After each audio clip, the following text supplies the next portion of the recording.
शब बारात यानी माफ़ी और मगफिरत की रात है और इस रात में तमाम उम्मत मुसलमान को चाहिए कि हुजूर सल्लल्लाहु अलैहि वसल्लम के बताए रास्ते और नवाफिल की अदायगी करे। उक्त बातें रांची डोरंडा ईदगाह के इमाम कारी मोहम्मद अलकामा शिबली ने कही। इस दौरान उन्होंने शब बारात की नमाजें, फ़राइज़, नवाफिल और एहतियात के साथ फजीलतों को बताया।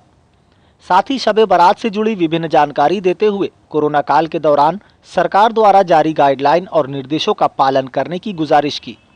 वहीं आखिर में उन्होंने इस मौके पर तमाम देशवासियों के विकास, खुशहाली और सुरक्षा की दुआएं भी की। Bureau report, QMS news, Ranchi.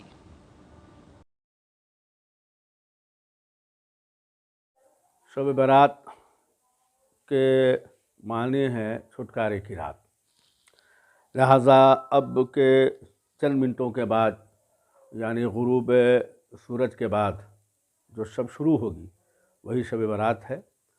तो इस रात में हमें यानी तमाम उम्मत मुस्लिमा को ये चाहिए कि वो आक़ाए दो जहाँ सल्लल्लाहु अलैहि वसल्लम की जो फरमुदात हैं, उनकी जो हदीस करीमा हैं, उसकी रोशनी में ज़्यादा से ज़्यादा औक़ात फ़राइज़ के बाद, सुनन और वाजिबात के बाद जो नवाफिल हैं, उन नवाफिल की अदायगी में अदा करें। जैसे अभी जिस वक्त आप हमसे सवाल कर रहे हैं, ये वक्त ऐसा है कि इस वक्त में कम अज़ कम 100 मरतबा दरूद शरीफ, लिहाजा मैं अपने नाज़रीन सामीन से बेपुल करूँगा कि मगरिब और असर में यानी मगरिब के थोड़ा सा पहले ये चाहिए कि वो कम अज़ कम 100 मरतबा दरूद शरीफ और 40 मरतबा ला हौला वला कुव्वता इल्ला बिल्लाहिल अज़ीम पढ़ लें।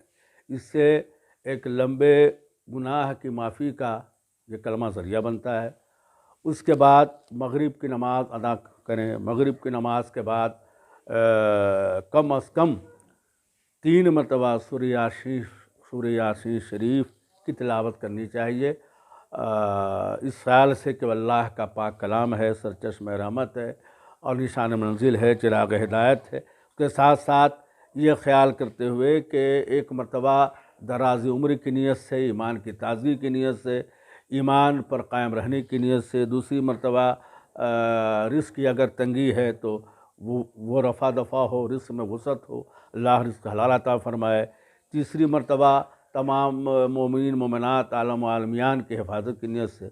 उसके बाद फिर वक्त मिलता है तो जो नवाफिल के कागज़ात आ रहे हैं व्हाट्सअप वगैरह पर उलमा के ज़रिए, हुफ़ाज़ के ज़रिए, तो उसमें बहुत सारी दुआएं, अस्कार, अशगाल लिखे हैं। उसके साथ साथ वबा चली हुई है, ये कोरोना, ऐसे मौके पर तो जिस मुल्क में हम रहते हैं उस मुल्क की जो गाइडलाइन है उसका एहतराम, जिस स्टेट में हैं, जिस रियासत में हैं, उस रियासत के जो हुकाम हैं उनकी जो गाइडलाइन है उसका एहतराम बहुत ज़रूरी है।